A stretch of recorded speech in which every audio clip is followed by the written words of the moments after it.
राधे राधे दोस्तों। भक्त की आस्था चैनल में आप लोगों का बहुत बहुत स्वागत है। दोस्तों, आपने तो कान्हा जी की बहुत सारी लीलाओं के बारे में सुना होगा जो उन्होंने वृंदावन में की थी, पर मैं आपको एक आज ऐसी उनकी लीला के बारे में बताना चाहती हूँ जो उन्होंने द्वारकाधीश बनने के बाद की थी। द्वारका नगरी में एक बहुत बड़े संत थे जिनका नाम था माधव दास जी। वह रोज समुद्र किनारे टहलने जाते थे और हमारे श्याम सुंदर जी भी सखा रूप में उनके साथ टहलने आ जाते थे। एक दिन श्री कृष्ण जी जब आए तो माधव दास जी ने उनसे पूछा कि क्या बात है प्रभु, आज आप बहुत उदास लग रहे हैं। तो कान्हा जी ने बोला, नहीं नहीं, कोई बात नहीं है। तो माधव दास जी बोले, नहीं नहीं प्रभु, कुछ तो बात है, बताइए क्या बात है, आज आप बहुत उदास लग रहे हैं। तो कान्हा जी ने बताया कि आज मुझे वृंदावन की बहुत याद आ रही है।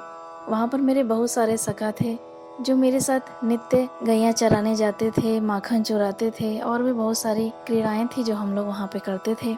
अब आज मुझे उन लोगों की बहुत याद आ रही है।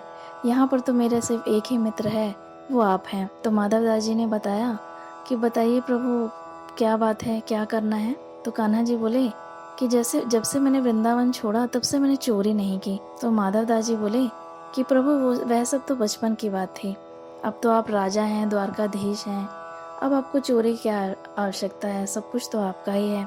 तो कान्हा जी बोले, नहीं नहीं, आज मेरे मन में भाव आया है कि मैं आज कुछ चोरी करूं। तो माधव दास जी बोले, प्रभु अब मुझे तो चोरी करनी आती नहीं, मैं तो जीवन भर से भजन कीर्तन में ही लगा रहा। तो कान्हा जी बोले, इसमें करना तो कुछ नहीं है, चलो मेरे साथ, मैं तुमको सिखा दूंगा, इसमें बस थोड़ी सी फुर्ती की ज़रूरत है। तो माधव दास जी अब क्या करते, भगवान की बात टाल भी नहीं सकते थे, मान गए और साथ चलने के लिए तैयार हो गए। तो भगवान जी ने उन्हें रास्ते में बताया कि जगन्नाथपुरी के एक राजा हैं, उनका बहुत सुंदर कटहल का बाग है, वहीं पे चलकर एक कटहल लेकर आना है। तो माधव दास जी बोले, प्रभु अब कटहल चुराने की क्या आवश्यकता है, वहाँ के जो राजा हैं वह मेरे शिष्य हैं, मैं अगर उनसे कहूँगा तो स्वयं ही कटहल दे जाएंगे। तो भगवान ने बोला, नहीं नहीं, ऐसे नहीं, मजा तो चुराने में ही आएगा। तो माधव दास जी मान गए और वह कान्हा जी के साथ राजा के बाग में पहुंचे। तो कान्हा जी ने उनसे बोला कि धीरे धीरे बोलना। तो माधव दास जी बोले, ठीक है। तो वहाँ पर पहुंचे तो बहुत सारे कटहल के पेड़ थे। तो माधव दास जी ने तेज से बोला कि प्रभु कौन से कटहल के पेड़ पे चढ़ना है, इस वाले कटहल के पेड़ पे चढ़ना है कि उस वाले कटहल के पेड़ पे चढ़ना है। वह इतना तेज बोले कि वहाँ पे सोया हुआ माली जाग गया। तो कान्हा जी बोले कि धीरे धीरे बोलना है, धीरे धीरे बोलना है। तो वह दोनों शांत हो गए और फिर माली दोबारा सो गया।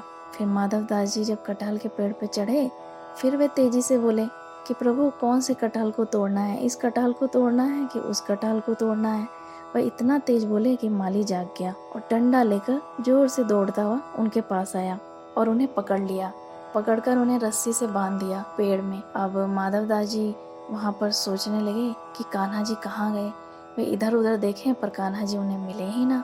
तो माधव दास जी मन में बोले कि अरे प्रभु, मुझे कहाँ फंसा दिया, और खुद अंतर ध्यान हो गया।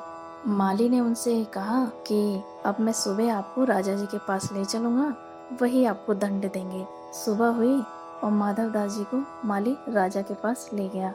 जब राजा जी ने अपने गुरुजी को रस्सी में बंधा हुआ देखा तो वे माली पर चिल्लाए, बोले, ये क्या किया मूर्ख, ये मेरे गुरुजी हैं, खोलो इनको। तो जब माधव दास जी बोले, इसके ऊपर मत चिल्लाइए, इसकी कोई गलती नहीं है, जब मैंने काम ही ऐसा किया है तो दंड तो मुझे मिलेगा ही। तो राजा जी ने माधव दास जी से बोला कि बताइए प्रभु, आपने ऐसा क्यों किया। तो माधव दास जी बोले कि ऐसी ऐसी बात है, कान्हा जी मेरे से मुझसे ऐसे ऐसे चोरी करने के लिए बोले और मैंने ऐसे ऐसे ही किया, उनको आपके बाग का कटहल चाहिए था, इसी वजह से ये सारी बातें हुई। राजा ने जब सारी बातें सुनी तो उसकी आंखों से आंसू बहने लगे और वह बोले कि मैं आज धन्य हो गया कि प्रभु द्वारकाधीश महाराज को मेरे बाग का कटहल पसंद आया, इससे बड़ी बात तो मेरे लिए और कुछ हो ही नहीं सकती।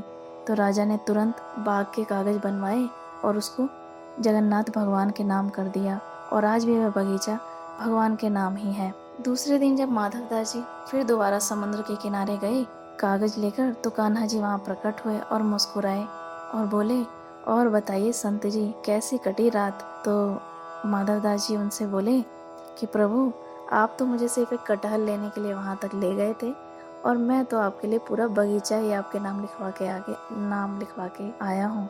तो कान्हा जी माधव दास जी को देखकर मुस्कुराने लगे और समुद्र किनारे टहलने लगे। तो दोस्तों, इस कथा को आप प्रेम की दृष्टि से देखिए, भाव की दृष्टि से देखिए। कान्हा जी की तो बहुत सारी लीलाएं हैं जो हमारे मन को मोहती हैं, और ऐसी बहुत सी कथाएं हैं जिनके बारे में अगर आप जानना चाहते हैं तो प्लीज़ मेरे चैनल को लाइक कीजिए, सब्सक्राइब कीजिए और बेल आइकन को प्रेस कीजिए, और शेयर भी कीजिए, कमेंट भी कीजिए। अगर आपको ये कथा पसंद आई तो ऐसी अन्य कथा के साथ फिर आपसे मुलाकात होगी। तब तक के लिए आज्ञा दीजिए। राधे राधे।